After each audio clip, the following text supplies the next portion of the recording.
The night before Christmas is supposed to be safe, quiet, peaceful. But every year, something strange happens. People hear footsteps where no one should be. They receive messages from numbers that don't exist. And some houses refuse to sleep. These are not legends. These are not campfire stories. These are true horror stories that happened on the night before Christmas. The night before Christmas. The night before Christmas is supposed to feel safe. That's what everyone says. Even if you're alone, there's comfort in knowing that somewhere nearby, people are awake. Lights are on. Music is playing. Families are gathered together. The world hasn't gone quiet yet. That's why what happened that night still bothers me, because it shouldn't have. I lived alone back then, in a small townhouse on the edge of town. Nothing remote, nothing isolated.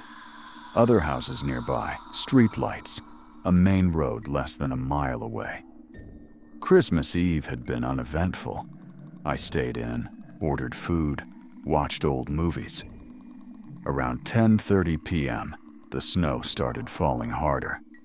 Not a storm, just enough to soften everything, muffle the sound, blur the edges of the world.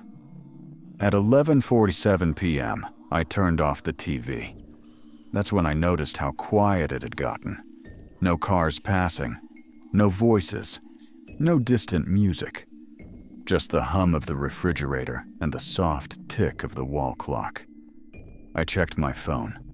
No new messages, no missed calls. Midnight was coming. I remember thinking how strange it felt, that moment right before Christmas officially began. Like a pause. Like the world was holding its breath. That's when the doorbell rang. It wasn't a quick press. It was held down.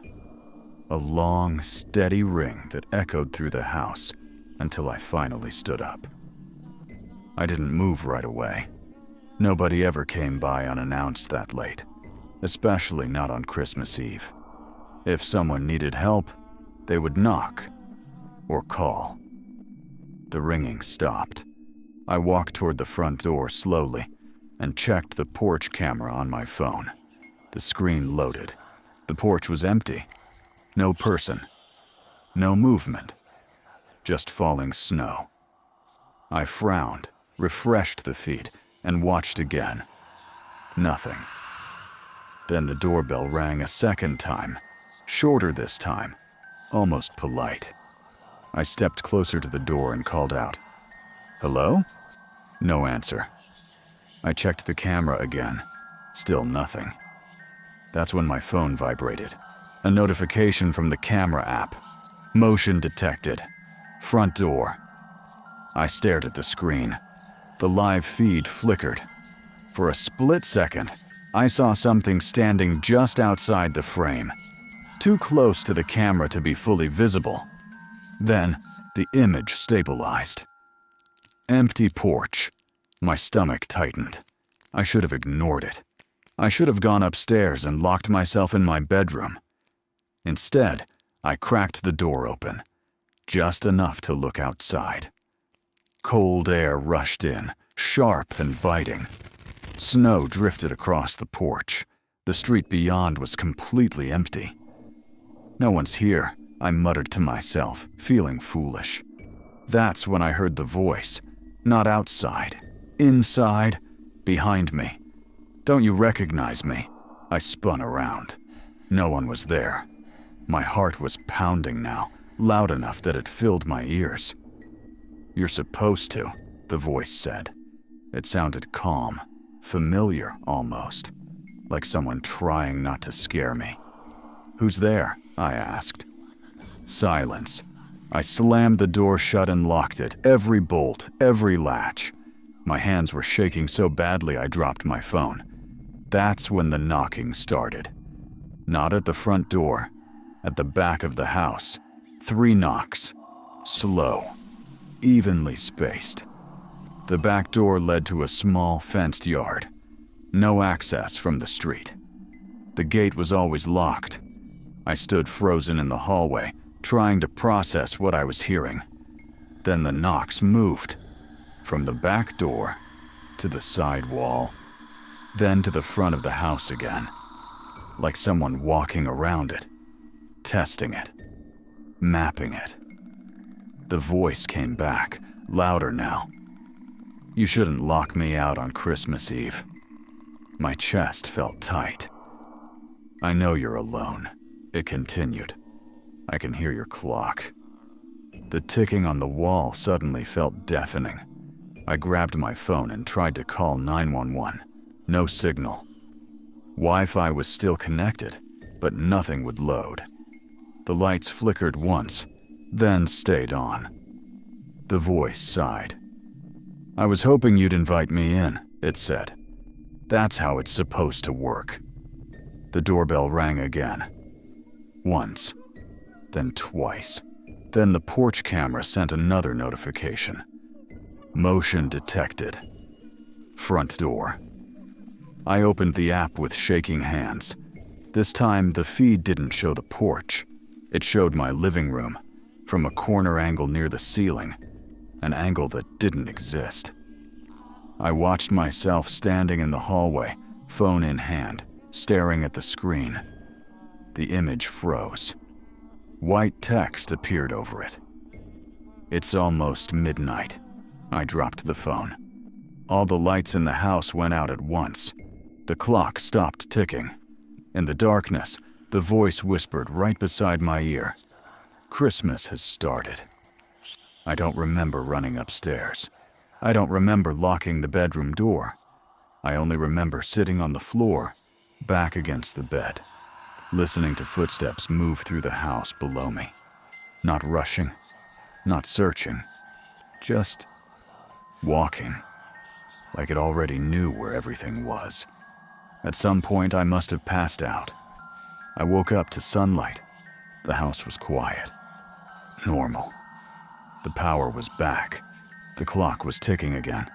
No signs of forced entry, no damage, no footprints in the snow outside, except one thing.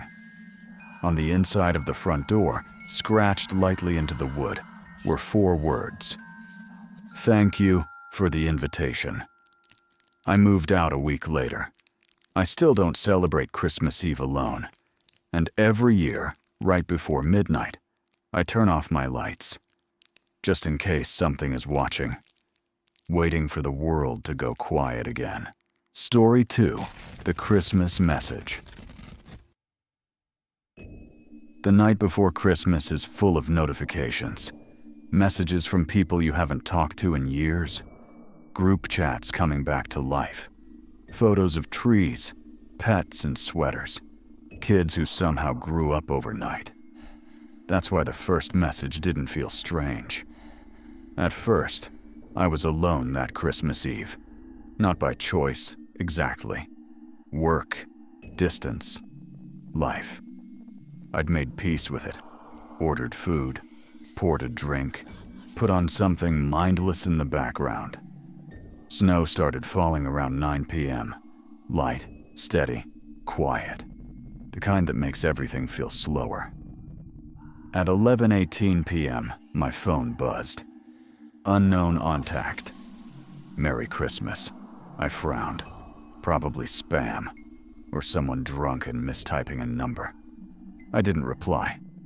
A minute later, another message came in. Unknown intact. You're still awake. That made me pause. I checked my apartment door. Locked. Windows closed. Blinds drawn. I typed back before thinking. Me. Who is this? The reply came instantly. Unknown contact. You don't recognize the number anymore. A chill ran through me. I checked the phone number. No name, no photo. Just a number with my area code. Me. How did you get this number? 3 dots appeared. Disappeared. Appeared again. Unknown contact. You gave it to me. I laughed nervously and told myself this was someone messing with me. Maybe an old coworker. Maybe someone who got my number years ago. I turned the TV volume up and tried to ignore it. My phone buzzed again. Unknown contact. You always do that when you're nervous. I stared at the screen. I hadn't moved. I hadn't typed anything. I muted the conversation and set the phone face down on the table. For a few minutes, everything was quiet again. Then my phone lit up. Not a text. A photo. It was a picture of my living room, taken from the hallway. The angle was wrong, too high, like it was taken from near the ceiling. I grabbed the phone, heart pounding. Me. This isn't funny. The reply came immediately. Unknown. Contact. You said you'd be alone tonight. My mouth went dry. I stood up slowly and looked around the apartment. Nothing looked disturbed. No open doors. No shadows where they shouldn't be. Another message arrived. Unknown contact. Did you forget already? Before I could respond, another photo appeared. This one showed my couch. Empty. The cushion still warm-looking, like someone had just stood up. I backed toward the bedroom, phone shaking in my hand. Me. I'm calling the police. The dots appeared again. Unknown contact. You won't need them. The lights flickered once, then stayed on. My phone buzzed again. Unknown contact. It's almost midnight. I glanced at the clock. 11:54 p.m. I ran into the bedroom and locked the door, my heart hammering so hard it hurt. I pressed my back against it, listening. Footsteps moved through the apartment. Slow. Unhurried. Not trying to hide. My phone vibrated again. Unknown contact. I can hear you breathing. I covered my mouth. The footsteps stopped outside the bedroom door. A soft knock followed. One knock, then another. Not loud, not threatening. Polite. The phone buzzed again. Unknown contact. I don't want to scare you tonight. The doorknob turned. Once, twice. The lock held. The footsteps retreated. I slid down to the floor, shaking, staring at the screen. 11:59 p.m. A final message arrived. Unknown contact. Thank you for keeping your phone on. The clock on my phone rolled over. 12 a.m. Christmas. Every notification on my phone disappeared at once. Messages gone. Photos gone. The contact thread erased. The apartment was silent. No footsteps. No knocking. Morning came slowly. When I opened the bedroom door, everything looked normal. Except my phone. There was one unread message. From a saved contact. My own number. Me. Merry Christmas. I changed my number that week. But every year, on Christmas Eve, around midnight, my phone buzzes once. From no one. And I never check it.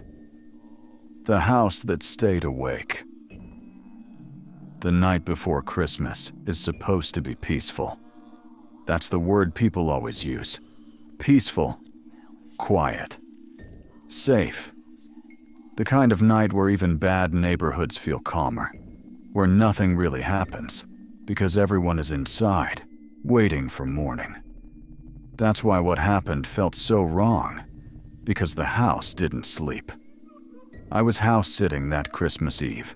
A friend of mine, Sarah, had gone to visit family out of state and didn't want to leave her place empty.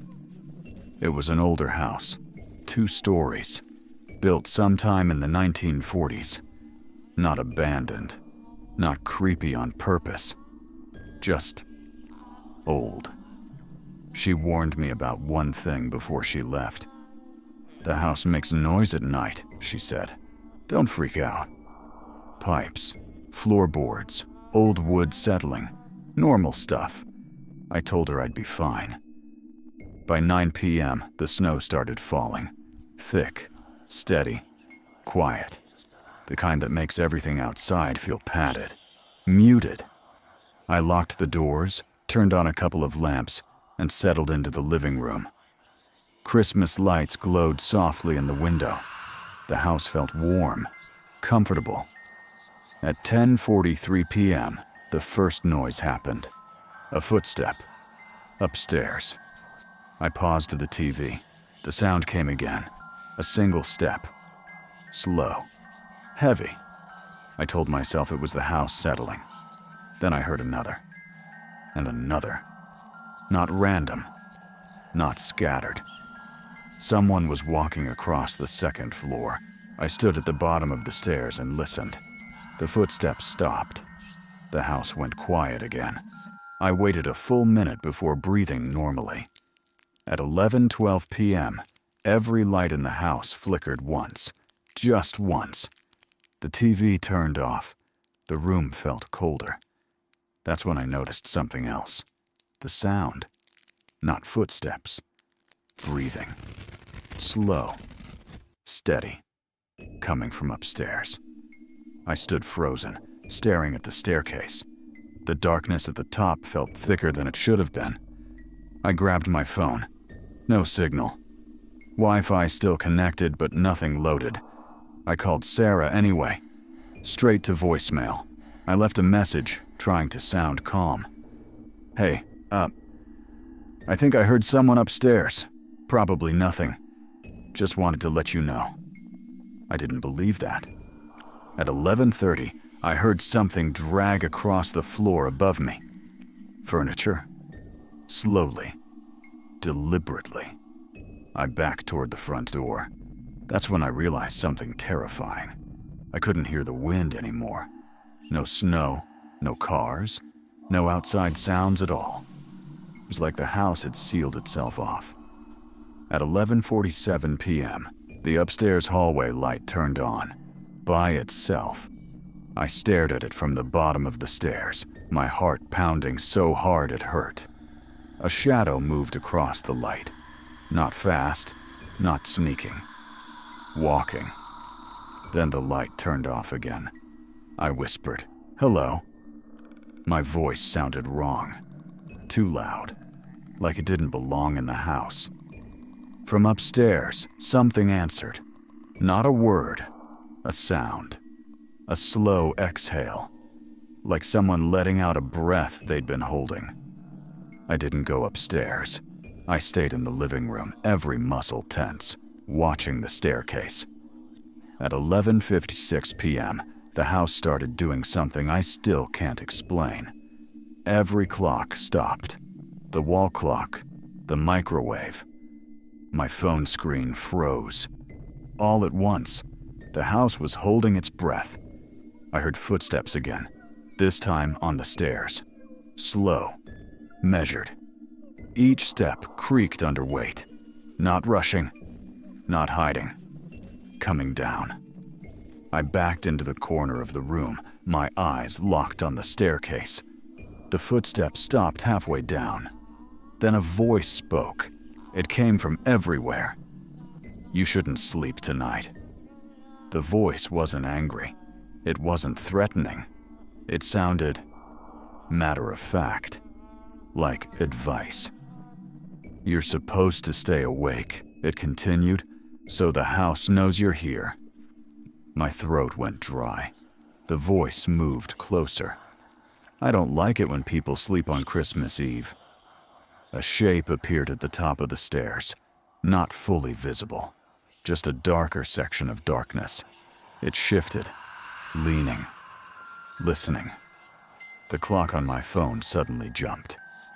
11:59 p.m., the voice whispered, right behind me. Midnight. Every light in the house turned on at once. The shape was gone. The house was silent again. Normal. Too normal. I didn't move until morning. Sunlight broke through the windows. The snow outside looked untouched. Peaceful. Like nothing had happened. Sarah came home that afternoon. I told her everything. She went quiet. Then she said something I still think about every Christmas. I forgot to tell you, she said slowly. The last person who stayed there fell asleep that night. I stared at her. They found him in the morning, she continued, sitting upright, eyes open, like he never relaxed. I asked her why she never mentioned that. She looked away. The house doesn't like being empty, she said, but it likes being watched even less. I never stayed there again. But every Christmas Eve, right before midnight, I wake up for no reason at all, heart racing, wide awake, and I stay that way until morning, just in case something is listening, making sure I don't fall asleep.